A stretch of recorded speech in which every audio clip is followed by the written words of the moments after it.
reason why I went to sleep today. I was a little depressed and just thinking about how I let myself go and how I let my feelings show for Amanda, and it made me feel extremely weak, extremely vulnerable, and I don't like feeling like that. For the last, couple of days, Scott's been disappearing all afternoon. He's been sleeping for, I'm talking like 4 or 5 hours at a pop.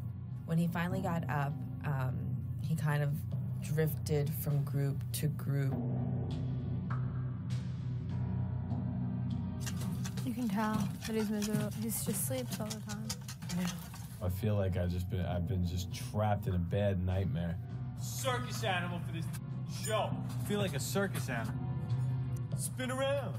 Let me see the camera get you at this angle. Let me see the crack of your ass. I'm a human being, I'm not a circus animal. Barely. He was kind of wandering. He was definitely getting frustrated. And I think at one point he finally lost it.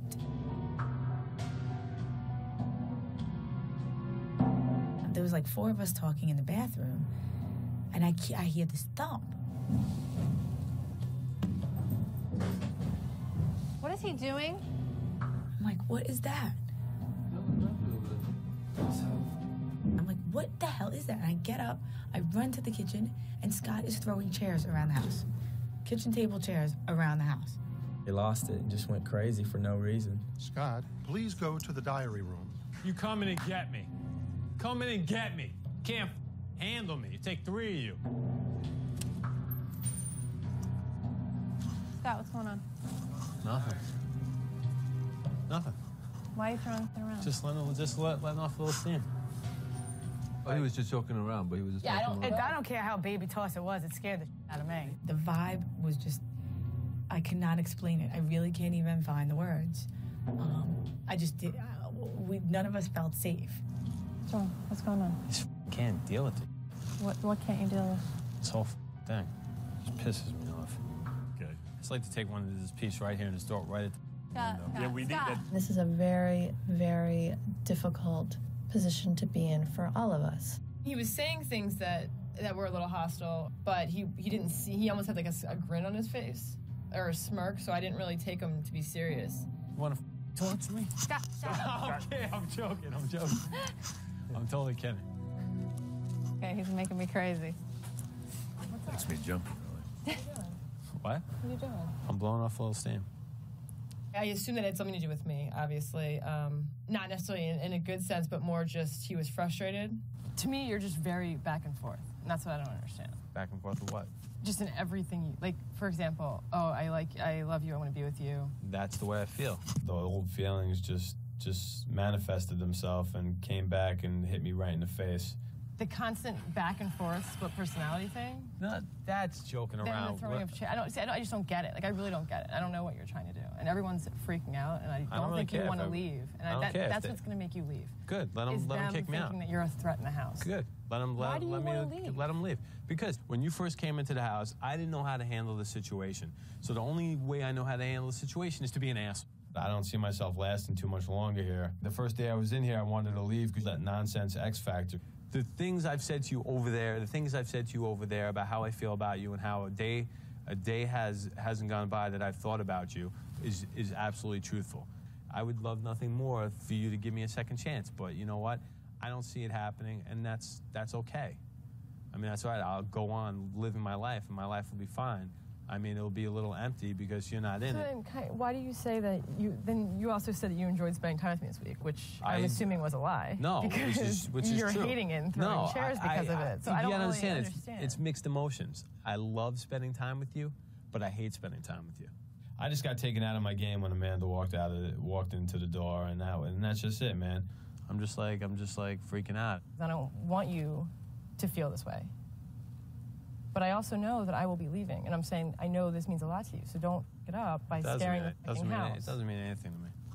It really doesn't. You don't understand. It doesn't mean anything to me. It did mean something to me. It doesn't mean anything to me anymore.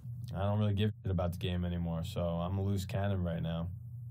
I mean, I still have the same strategies I did, but I don't really give a shit if I go next week. It'd almost be a good thing if I went next week.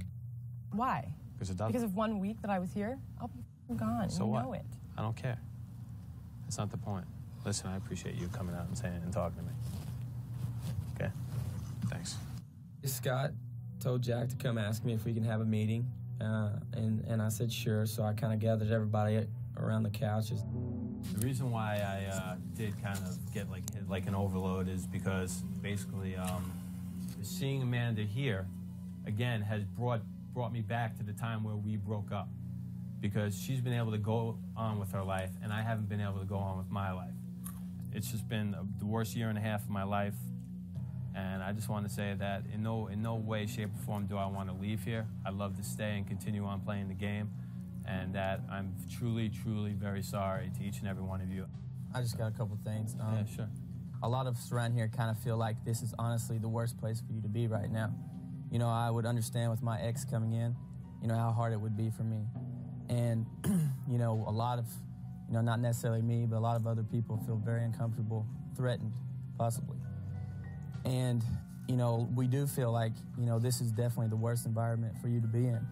And I'm not saying anything about it. I'm not saying walk or anything, but, you know, it's something to think about. If it's going to affect how you treat other people as far as physical, you know what I mean? You know, it's just not healthy for anyone Well, of I us. haven't touched anybody here and put my hands on anybody here, and I don't intend on doing something like that. What if the chair bounced off the wall and hit someone then? You could say, what if the chair hit me in the head? It didn't, though. But what if? It did, but it didn't, though. But there was a chance. It's not going to happen again. But there was a chance. It didn't, though. And I'm done apologizing to you. I apologized to you. I told you how I felt from my heart, but I'm not going to stick my head up your ass. That's okay? good. I'm trying to be nice. Okay. Scott, it's just a little hard for some people to accept the apology, only because, number one, it's probably, you know, maybe the third or fourth time we've heard you apologize. And you have, you know, come out and told us that your biggest weakness is you flip out, and then what you'll do is go around and apologize to everybody. And that's why everybody can sit here and say he's not sincere about it. Anything else? No, that's it. All right.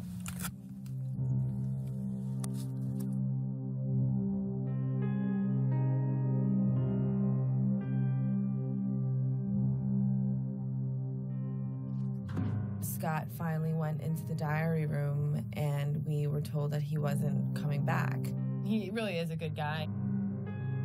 He really needs to take time to focus on himself and really find out who he is and what he wants, and realize that, you know, some of these things that he just shuts down about aren't necessarily the end of the world. And I think that he will realize that life does go on. Are we getting over this? Yeah, we're getting over it. It'll take us a couple of days, right? Yeah, we're going to be fine. Okay. We're going to be fine, and you know what? There'll be a big light pressure, big pressure off the house, and before you know it, we'll be thinking about strategy now again.